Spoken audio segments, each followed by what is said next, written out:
FATIN, okey. BALQHIS tak payah tanya.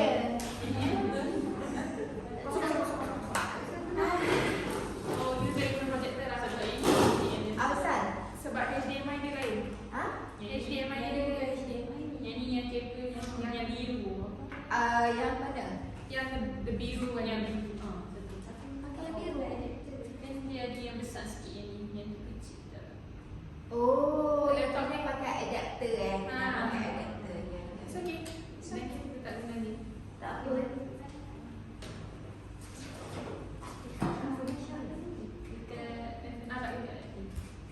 Tak apalah, nanti ada one of your members will read out.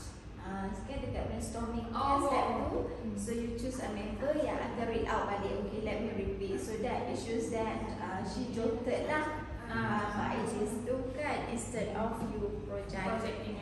Okay. Okay, shall we begin? Okay. Yeah.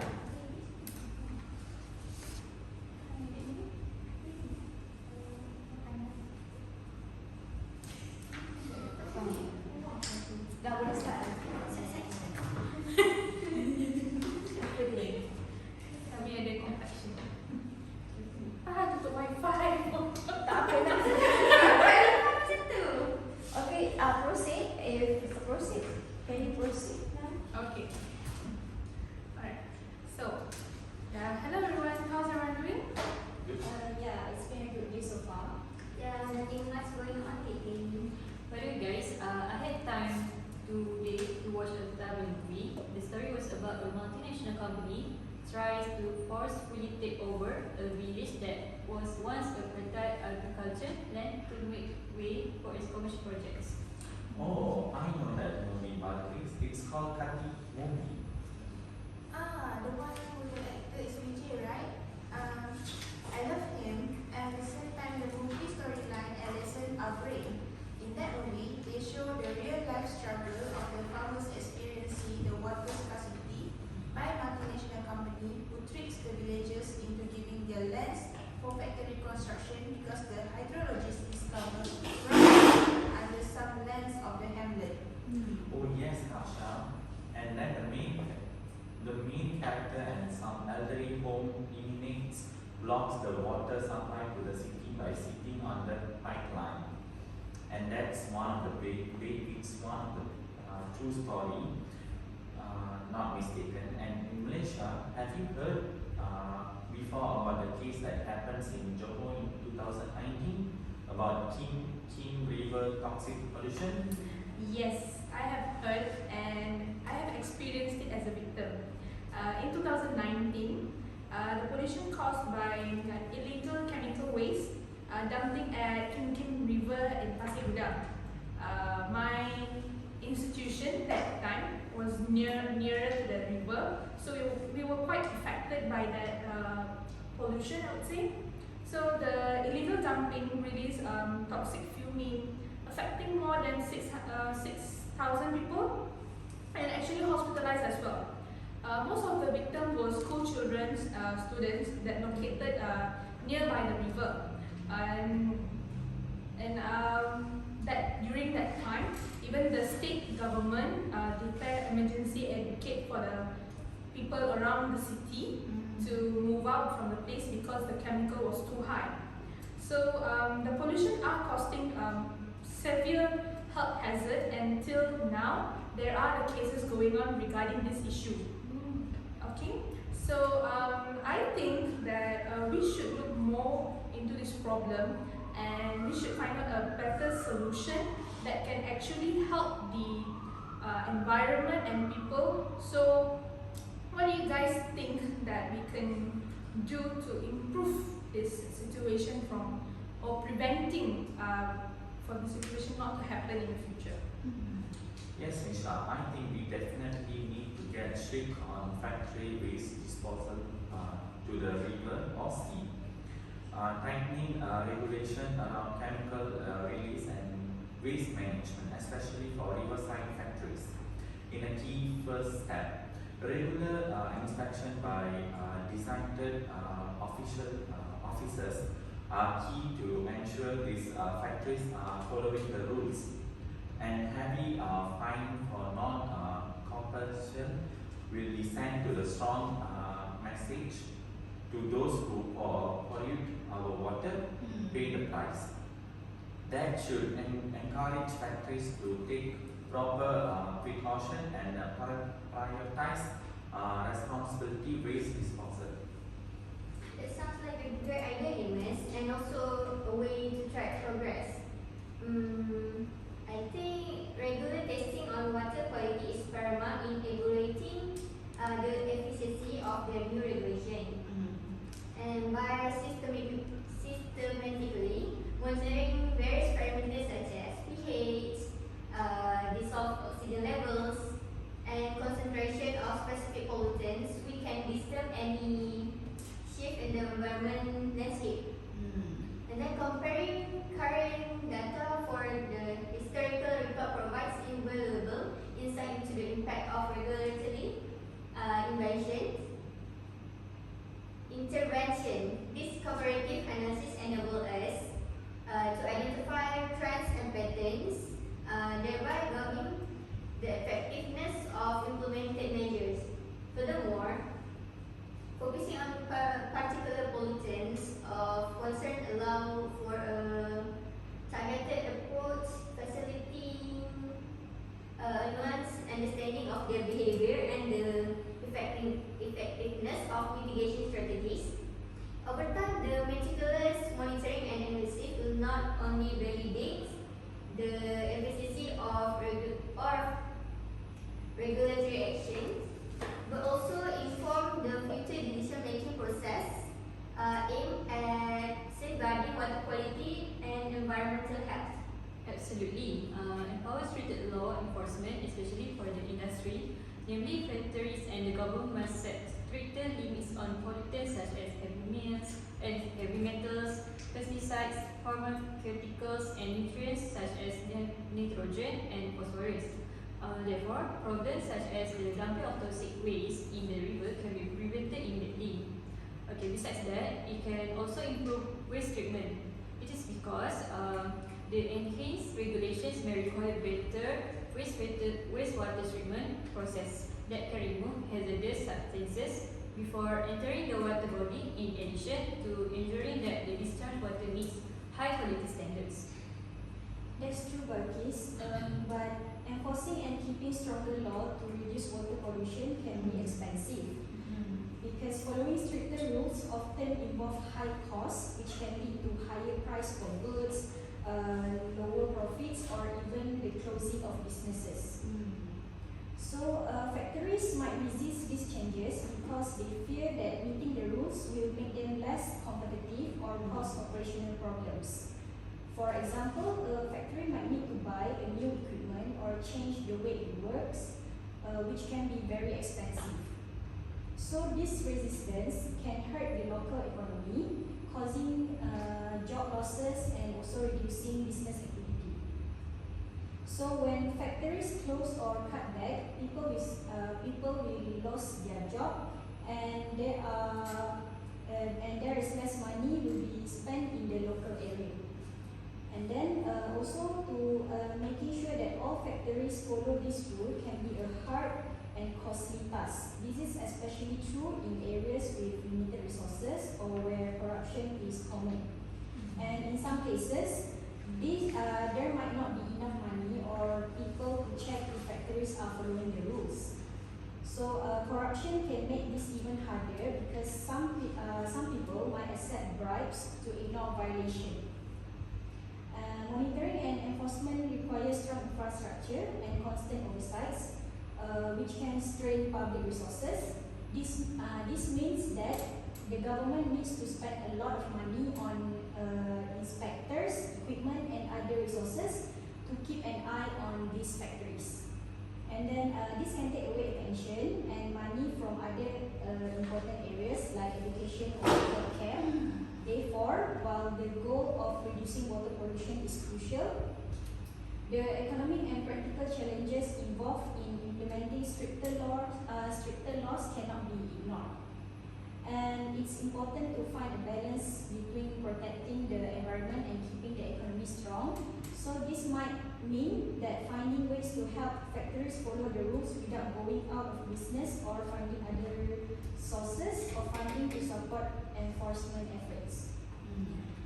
So water pollution is a serious issue, and there's a lot of issue and incidents are a stark reminder of the dangers. By tightening regulation on factory waste disposal, particularly for riverside industries, regular inspection and hefty fines for non-compliance will ensure factories follow the rules. At the same time, we need to be mindful of the economic impact, like Haziqah said, by working with businesses to find cost-effective solution for a waste treatment and pollution prevention. And we can achieve a balance between environmental protection and economic sustainability. Additionally, monitoring water quality will allow us to track progress and measure the effectiveness of the regulation. Yeah, absolutely, especially to prevent a lot of similar situation.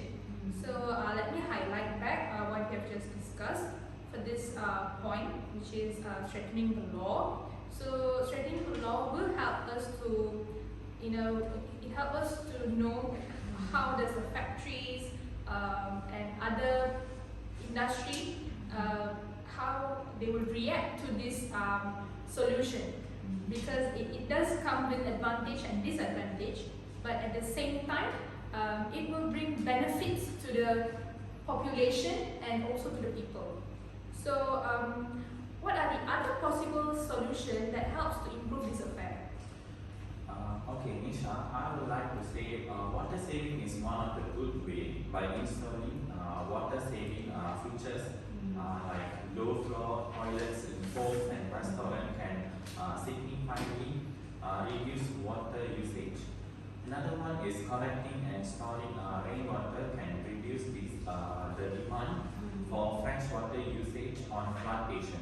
Like in Cameron Highland, Kundasang, they might use rainwater for their plantation. And also using this practice improve eventually and reduce the needs for expensive water treatment and chemicals for biodiversity. For example, in South India, where in Hairul district, which is my grandma's native, when we went for holiday in India, in the most houses, they have a large press water storage pot can last for years with 40 kg weight. This one of the pot is to collect the rainwater for cooking, taking bath, washing clothes and other daily use. It's kind of unique for me also, and I see that. That's a good one. The viability of water saving technologies stands lifting for fostering widespread adoption and sustainable water management practices. An expensive assessment of accessibility encompasses various facets, including the proliferation of suppliers and retailers offering an array of water efficient solutions such as low flow toilets and rainwater collections, ensuring the ubiquity of this technology across diverse geographical settings, encompassing both urban sprawls and rural hinterlands, is essential for democratizing access to water saving innovation. Then, moreover, the integration of online processing platforms into the distribution network amplifies accessibility, eliminating the geographical barriers and logistical constraints. This seamless accessibility not only broadens the reach of water-saving technologies, but also it democratizes their utilization, empowering individuals and communities to actively participate in conservation efforts. Consequently, fostering a robust ecosystem of suppliers, retailers, and online platforms underscore the pivotal role of accessibility in catalyzing the widespread adoption of water-saving technologies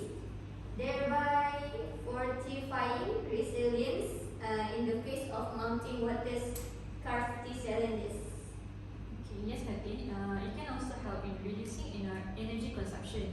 Okay, water treatment and distribution require a significant amount of energy. So by conserving water, we are also reducing the energy needed to treat and transport water. Okay, has the added benefit of reducing greenhouse gas emissions associated with energy production. Okay, contributing to a more sustainable environment. Furthermore, by implementing technologies such as efficient irrigation system, low flow filters, and rainwater harvesting, we can significantly reduce our water consumption. Okay, this not only helps in preserving water for future generations, but also helps in reducing the strain on local water resources. But isn't it true that installing water-saving technology like low-flow toilets and also rainwater tanks can be expensive at first, and the upfront cost of buying and installing this system can be high, which can discourage many people from using them. Okay, so this high initial expense can be a major reason why many households and businesses choose not to adopt these technologies. Additionally, to keep these technologies working well, they need regular maintenance. So this maintenance can add to the overall cost and hassle. And people might find it inconvenient and costly to spend time and money on maintaining these systems. And in areas where rain is rare and unpredictable, people might be even less likely to invest in rainwater harvesting system, and they might see this system as ineffective or a bad investment because they won't collect much water. So this can make them feel that the money spent on this system is wasted. Okay, so furthermore, people often resist changing their routines or adopting new technologies, especially if they doubt their usefulness. They might think the benefits do not justify the cost and effort involved. This reluctance can be worsened by a lack of knowledge or understanding of the long-term environmental and economic benefits of water-saving measures. And without knowing how much they can save in the long run, people may not see the point of making a change. Without strong incentive, clear information and support, it can be very tough to encourage many people to adopt these technologies. So even though they can greatly reduce water use and help the environment, people also need to see immediate benefits to overcome their hesitation. And they need to be convinced that the effort and expense are worth it. I genuinely feel like water-saving technology are another important piece of the puzzle. Like we talk about the things like low-flow toilets and rainwater collection system. This can significantly reduce water use in home, business, and even agriculture. The key will be making sure these technology are affordable and accessible to everyone, both in urban and rural areas. There will definitely be some initial costs involved, but the long-term benefits are huge. When we will conserve water, reduce energy use, and help protect our environment. It's important to address the concern about maintenance and areas with low rainfall, but overall, water-saving tech seems like a win-win situation. That's true. Couldn't agree more because water saving technology is actually now they are showcasing in few films we see, and we know how it works. So of course it's gonna cost a fortune, and those who cannot afford it, they might think this opportunity is something they would miss. But as Haziqah mentioned, it would be worth it at the end. So let me highlight back again our point that we discussed. So water saving technology is accessible, is crucial for wide expanding adoption. But the advantages would be like implementing this technology efficiently in irrigation system like low flow features. Rainwater harvesting can significantly reduce water consumption. So of course reducing water consumption can be our main key, although it is quite expensive to be affordable for everyone. So let's dig in more. Is there anything else we want to consider to prevent our future water pollution disaster? Why not run a campaign to enlighten the public about the importance of clean water and the ways to prevent pollution? The people might be students, staffs, or public local people. These people should also engage in monitoring water quality and usage once a month. Meanwhile, school students should be educated in school subjects and co-curriculum programs, activities that about the importance of sustainability. As we all know, the 16 SGB of clean water, one of it is clean water. Example in educated in pendidikan moral, pendidikan civic, and also geographic. And also like to add on in sejarah, we have learned about the zaman purba, zaman batu. That also might be important for the students to get knowledge. Excellent point, Henry. Running a comprehensive campaign serves as a catalyst for fostering robust community engagement and involvement, both of which are foundational pillars for sustaining water quality and conservation in the forest. The efficacy of such initiative can be quantified through multi-phase metrics, including the quantification of community members actively participating in monthly water quality tests. And additionally, the frequency and effectiveness of community-driven meetings and workshops dedicated to water sustainability serve as vital barometers of engagement levels and knowledge of dissemination within the community. And then, furthermore, the proliferation of community-led projects specifically targeting water conservation in the worst provide tangible evidence for grassroots commitment and action toward the safeguarding precious water resources.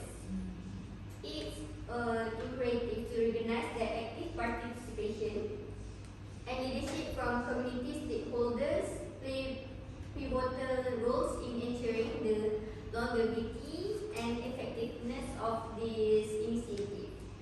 By nurturing a culture of collaboration and collective responsibility, communities can forge resilience, bond, and spearhead transformative action and transcend individual interests, thereby fostering a sustainable legacy of water stewardship for future generations.